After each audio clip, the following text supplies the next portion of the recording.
mesti lapor dulu gitu. Kemudian apa Ibu Marta? Kalau kita sudah hadir, ya, memang kita paham.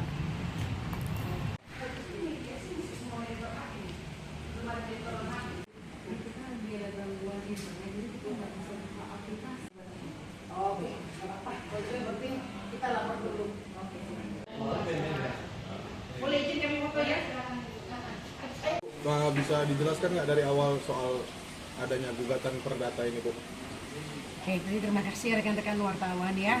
Jadi memang kami tim kuasa hukumnya Pak Indra.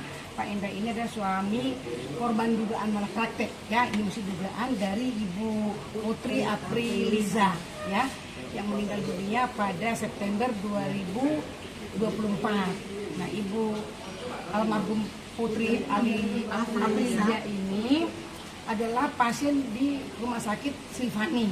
Nah, jadi pada saat mau melahirkan anak ketiga, pasien ini rutin untuk memeriksakan kandungannya kepada dokter Objin, ya, dokter Sugianto SPOG.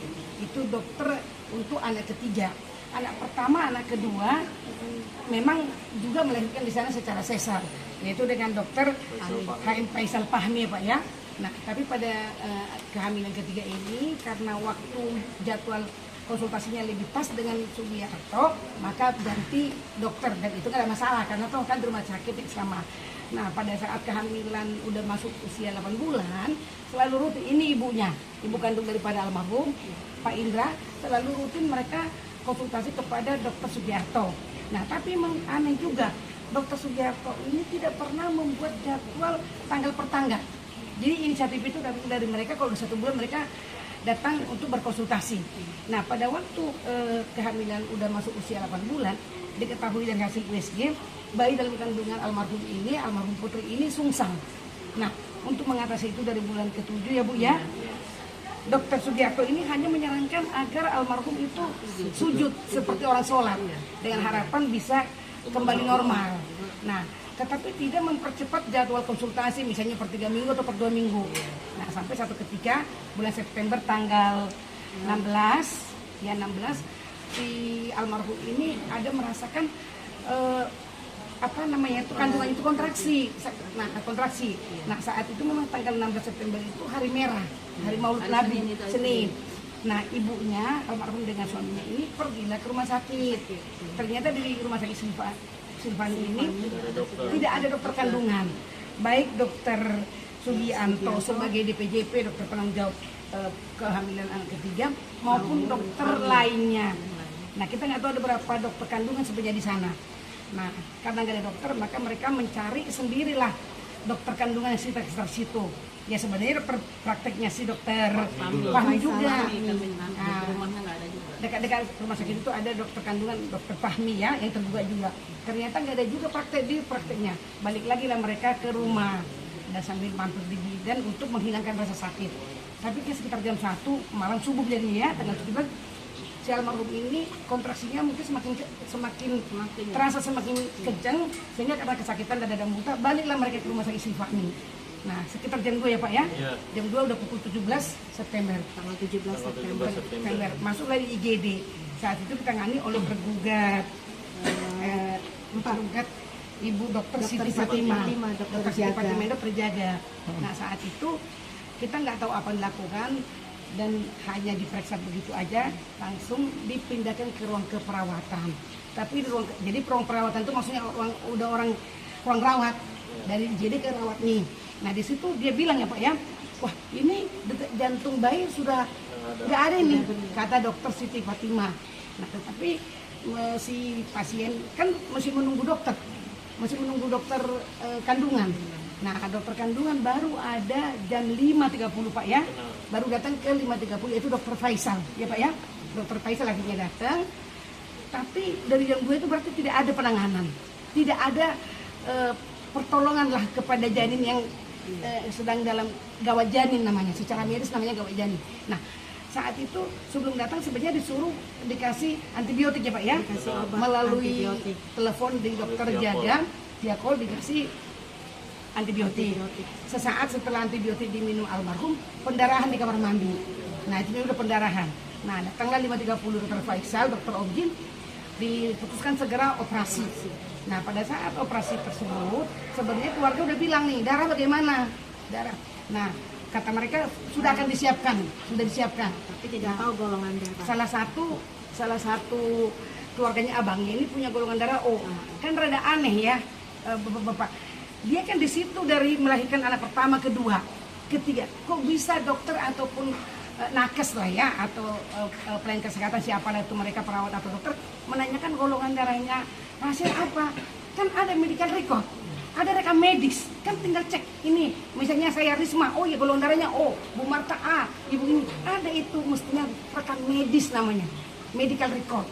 Nah akhirnya baru ketahuan, oh mulai entah bagaimana mereka pesan dari mana darah, tapi darah itu sudah terlambat. Nah jam berapa itu Pak darahnya baru ada? Sekitar jam setengah 10. Nah jadi 5.30 operasi, darah baru ada sekitar setengah 10. Ibu pun ada ya Bu ya. Nah jadi kalau kakaknya tadi bilang ada itu selang kayak keluar darah Ada kan kurang lebih kira-kira 1 liter katanya. Darah tadi keluar dari karena kan sudah dioperasikan. Jadi apakah itu darah dari bekas kandungan, apa dari mana kita nggak tahu. Tapi yang jelas darah baru ada di 10.30 dan berapa kebutuhan darah pun tercukupi apa nggak tercukupi kita nggak tahu. Ibarat 9.30. Oh 9.30. Abangnya dari situ abangnya. 9.30 karena ada abang-abangnya kan almarhum kan. 9.30 baru ada transfusi darah. Nah setelah itu tiba-tiba nakes itu perawat memberikan bayi yang sudah meninggal nih. Bayi udah meninggal ini ya. Jadi pada waktu operasi bayinya udah meninggal. Disuruhlah Pak Indra untuk menguburkan. Nah saat itu tidak dijelaskan bagaimana kondisi istrinya. Apakah lagi pingsan, apakah masih sehat, apakah masih bugar. Tapi kalau dari penglihatan ibunya waktu di ICU itu masih bisa bicara. Karena pada akhirnya si pasien ini dimasukkan ke ICU. Nah pada waktu di ICU lah baru nggak lama kemudian ya Pak ya yang minta pompa jantung sekitar jam 1-an gitu. jam 1 dari 9.30 ada darah, jam 1-an tiba-tiba suaminya diminta untuk persetujuan restitusi pacu jantung itu resusitasi namanya. Nah udah lewat selesai. Nah jadi karena itu kan ada kejanggalan. Kalau bagi kita yang orang waras, orang datang sehat. Pada waktu nggak ada dokter mereka mesti pergi makan. Tidak pernah sakit, tidak ada diabetes, tidak ada darah tinggi. Dari anak pertama juga sampai kehamilan ke 8 bulan pun tidak ada pernah sakit. Makanya pada waktu datang tanggal 16 itu nggak ada dokter, mereka mesti pergi cari makan Bu ya. Mereka mesti cari makan, mesti jalan nih. Cari makan kami. Mesti cari makan, tapi pas pulang ternyata karena masih kontraksi sakit, makanya balik lagi. Nah karena itulah makanya kami tim kuasa hukum, kami ini kan memang kami adalah pengacara, penasihat hukum, tapi kami ini dari perkumpulan konsultan hukum medis kesehatan. Jadi perkumpulan konsultan hukum medis ini pun teman-teman wartawan boleh bilang kalau ada dugaan malpraktek, kita bisa melihat ini kira-kira terjadi nggak malpraktek atau memang ini resiko medis. Kita bisa membedakan mana resiko medis, mana memang orang karena faktor kesehatannya jadi ada cacat atau jadi meninggal atau memang ada dugaan malpraktek.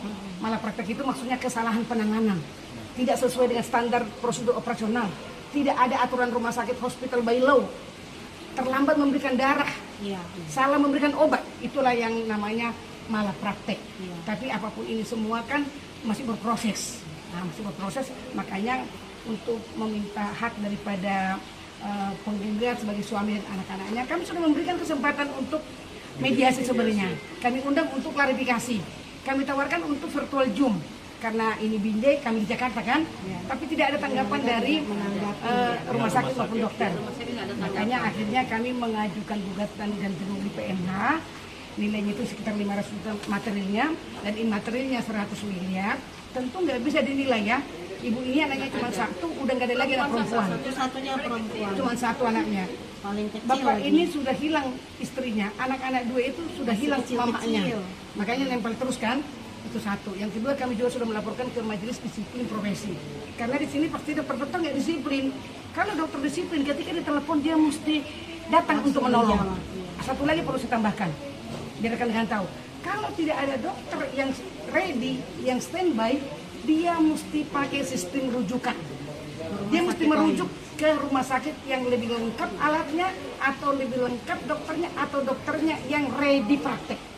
Karena ini untuk menyelamatkan nyawa, safety life. Jadi dokter jaga mestinya tadi dokter Siti Fatimah itu mesti bilang, dok kalau nggak bisa datang ini apa dirujuk aja ke Adam Malik atau kemana gitu. Karena nyawa, jadi ini kan terjadi pembiaran. Nah karena kami menduga terjadi pembiaran dari pihak rumah sakit, makanya secara pidana pimpinan rumah sakit kami laporkan juga harus bertanggung jawab sesuai undang-undang nomor ya ini.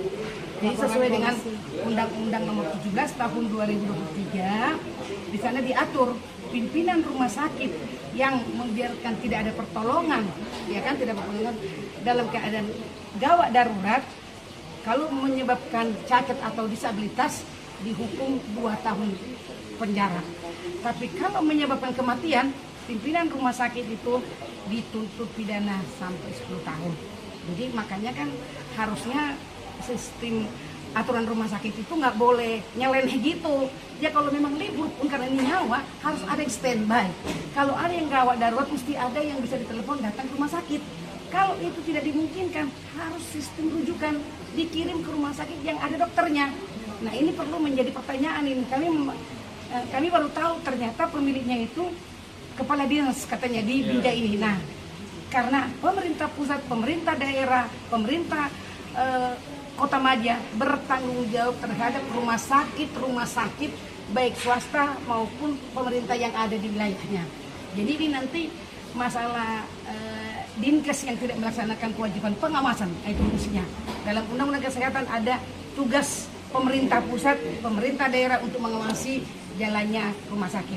Kami akan melaporkan juga nanti ke Kemenkes, kalau memang tidak layak, tidak cakep, biar dicabut izinnya.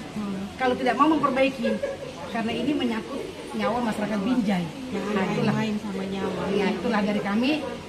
Kalau mau ditambahkan, boleh ke ibunya langsung. Bu, izin hasil mediasi. Oh, kalau mediasi ini kan tentunya kan mengupayakan penyelesaian permasalahan win-win solution secara di luar putusan kan. Jadi hakim tidak memutuskan siapa kalah menang. Nah, tapi kembali lagi bermediasi tentu orang yang sudah meninggal, nyawa yang sudah melayang tidak bisa dihidupkan.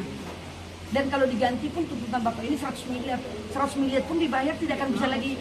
Ibu ini mau diganti 10 miliar pun tidak bisa. Karena ibu ini cuma satu anak perempuannya. Anak perempuan yang meninggal itulah yang menjaga bapaknya ya, udah stroke. Ibu cerita hampir setengah nyawa melayang tadi ibu ini berita. Artinya nggak menemukan titik terang ya Bu ya? Belum. Berarti Masih dalam proses.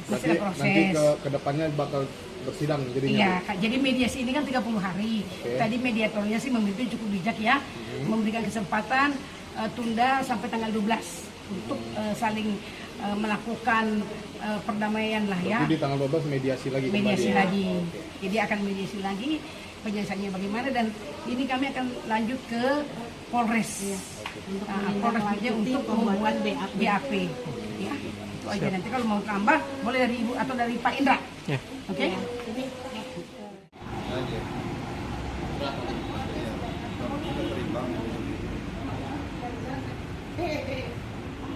Boleh buka jalinan kan? Oh, kan Ibu sama Bapak.